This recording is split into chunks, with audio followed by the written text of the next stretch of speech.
పోతన భాగవతము అష్టమ స్కంధము గజేంద్ర మోక్షం నుండి 84వ పద్యం 85వ పద్యాన్ని మనం ఇప్పుడు తెలుసుకుందాం.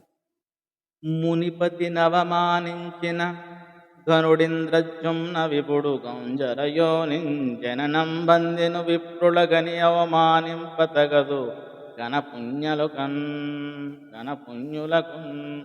అగస్త్యమును ఇంద్రుని అవమానించిన గొప్పవాడైనట్టి ఇంద్రజుమ్న మహారాజు ఏనుగుగా పుట్టాడు. అందుకే ఎంతటి గొప్ప పుణ్యాత్ములైనా సరే సత్బ్రాహ్మణులను అవమానించరాదు అని ఈ పద్య భావము.